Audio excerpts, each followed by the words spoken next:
কার ফাঁদে পড়ল 11 দলীয় জোট? এখন তো 12 দলীয় জোট।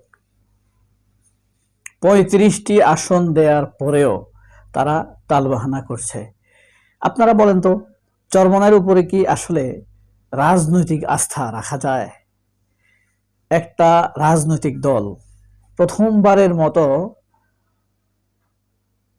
রাজনীতিতে গুরুত্বপূর্ণ হয়ে ওঠার সুযোগ, বাংলাদেশের মানুষের কাছে নিয়ামক শক্তি হওয়ার সুযোগ, বিশ্বাস, রাজনৈতিক বিশ্বাস, আস্থা এবং ভবিষ্যৎ রাজনীতি, গণতন্ত্র এবং ইসলামের জন্য গুরুত্বপূর্ণ ভূমিকা রাখার প্রশ্নে যখন তার অবদান গুরুত্বপূর্ণ হয়ে ওঠে, তখন সে যদি টালবাহানা করে, তাহলে ভবিষ্যৎ রাজনীতিক বোদ্ধারা, গণতন্ত্রকামীরা তাদের উপরে কি ভরসা রাখতে পারবে?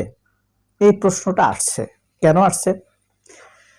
কারণ তারা এমন এক সময়ে এসে সিট নিয়ে জোরাজোরি জোর জবরদস্ত করছে, তা প্রশ্ন আসাটা খুব স্বাভাবিক।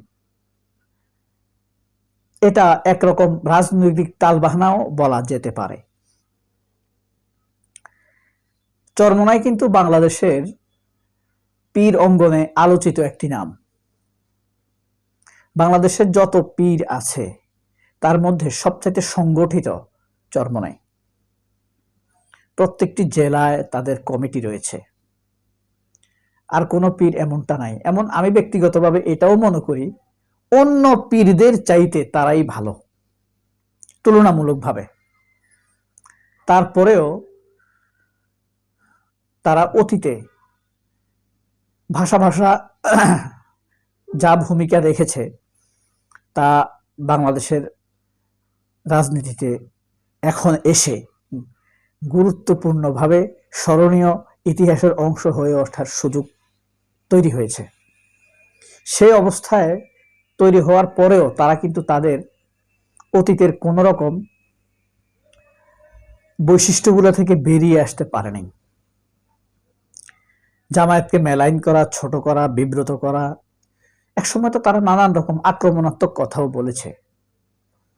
আপনারা মনে থাকতে পারে, এমনকি খুনি হাসিনা পালানোর পরেও চরমোনাই তারেক রহমানকে যাচ্ছে তাই কথা বলেছে, চাঁদাবাজ, খাম্বা বলে ওপেন স্পেসে কথা বলেছে।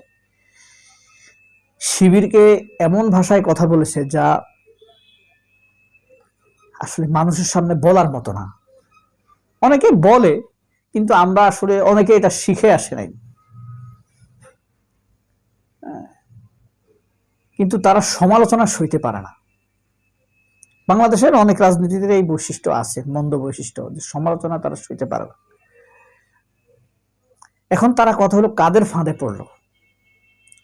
বিএনপির ফাঁদে পড়েছে। বিএনপি কি তাদেরকে এমন কোনো অফার দিয়েছে, তোমাদেরকে এত টাকা দিব, তোমরা বেরিয়ে আসো, একা নির্বাচন করো, অথবা আমাদের সাথে আসো, অথবা তোমাদেরকে ক্ষমতায় আসলে একটা মন্ত্রী দিব, 2টা মন্ত্রী দিব, জাতীয় সরকারে গুরুত্বপূর্ণ ভূমিকা রাখবা? এটা একটা ফাঁদ হতে পারে, বিএনপি থাকতেও পারে। আরেকটা জিনিস হতে পারে, প্রথম আলোর অসোয়াশা।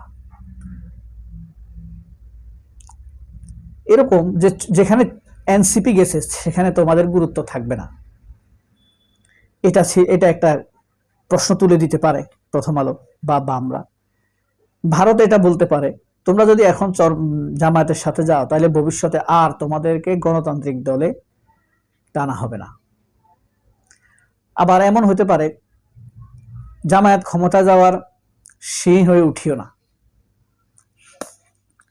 চরমোনাই এখন যে ভূমিকাটি রাখছে, 2004 সালে যখন গণতন্ত্র রক্ষায় আজকের মরহুমা বেগম খালেদা জিয়া 4 দলীয় ঐক্যজোট গঠন করছিলেন, তখন চরমোনাই এখানে আসে নাই। আওয়ামী লীগের ইশারায় তারা আলাদা থাকতে চেয়েছে, থেকেছে। এরশাদ তখন ঠিক এইরকম আচরণ করেছে। 4 দলীয় ঐক্যজোটের সাথে তারা মঞ্চে উঠেছে, হাত নেড়েছে, আবার পালিয়ে গিয়ে শেখ হাসিনার সাথে তারা এক হয়েছে। 2004 সাল থেকে শুরু করে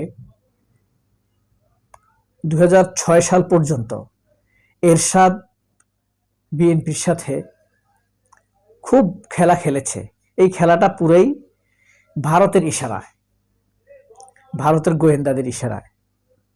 এরশাদ একবার একটা কথা বলেছিল, আমার চাইতে কেউ ভারতের দালাল হবার দরকার নাই।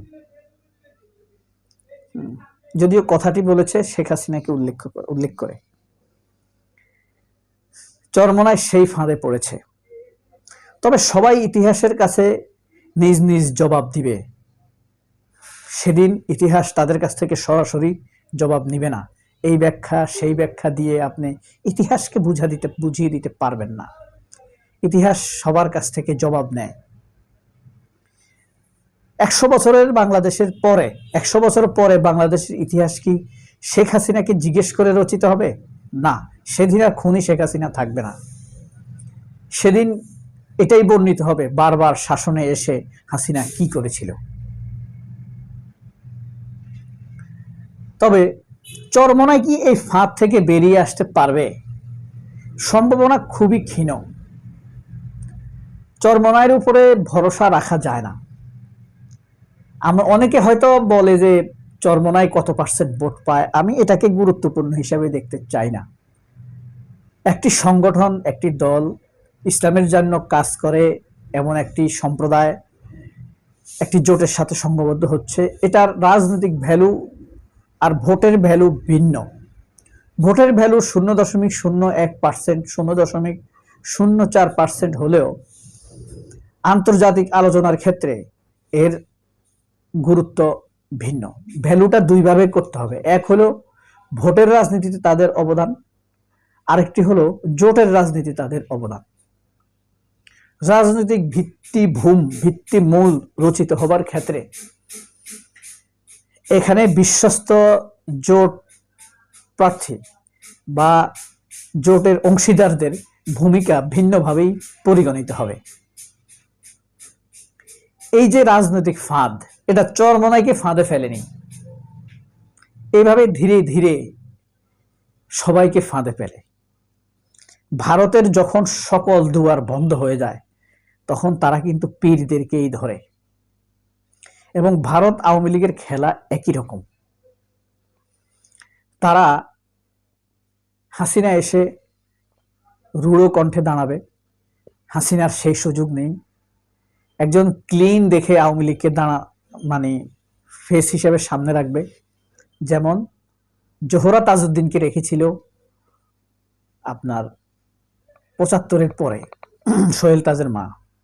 কেউ ভাবতেই পারে নাই সেই আওয়ামী লীগ আবার ফিরে আসবে, কিন্তু ভয়ঙ্কর রূপে ফিরে এসেছে তারা রাজনৈতিক স্পেস তৈরি করার মাধ্যমে। এবং এই ক্লিন ফেসটা না পেলে কি করবে তারা? একটা মহিলাকে নেবে। সেটা যদি না পায় তারা একটা সাংবাদিককে নেবে। সবাই ভাববে এ তো সাংবাদিক, এবার আওয়ামী লীগ ভালোভাবে কাজ করবে। সেটা যদি না পায় তাহলে দাঁড়ি টুপিওয়ালা একজন নিবে কাউমি থেকে। একটা না একটা স্তরে তারা যাবেই। সেটাও যদি না পায় তাহলে পীর থেকে একজন নিবে। যেমন যোগাযোগ মন্ত্রী ছিল না আওয়ামী লীগের আবুল হোসেন, মনে আছে? সাকো, আবুল হোসেন সাকো গ্রুপের। সে কিন্তু পীরের ছেলে, পীর বংশের জামাই। এই ধরনের মুখগুলো নিয়ে আসে। তাও না পারলে ফজলুরে নিবে, তারপরে বলবে তাকে তো আমরা বিএনপি থেকে নিছি। আওয়ামী লীগ কিন্তু এরকম, ভারতও এই স্টাইলেই কাজ করে। তারা হাতে নিবে রাষ্ট্রপ্রধান, সরকার প্রধান, মন্ত্রী, সেটাও পারছে না। তাহলে সেকেন্ড স্টেজ আর্মি, আমলা, পুলিশ, সেটাও যদি না পারে তাহলে পীর। চরমোনাই সেই ফাঁদে চলে গিয়েছে। সেখান থেকে ফিরে আসা আল্লাহর রহমত থাকলে পারবে। তাদের উপরে যদি আল্লাহর রহমত বর্ষিত হয়, নয়তো তারা আর ফিরে আসতে পারবে না, আস্থা কোণে চলে যাবে। আমরা এরকম অনেক বড় বড় পীর দেখছি না? চরমোনাইয়ের আগে আটরশির কি রমরমা অবস্থা ছিল না? হ্যাঁ, চাঁদপুর চাঁদের হুজুর, এরকম কিছু বড় বড় পীর আছে।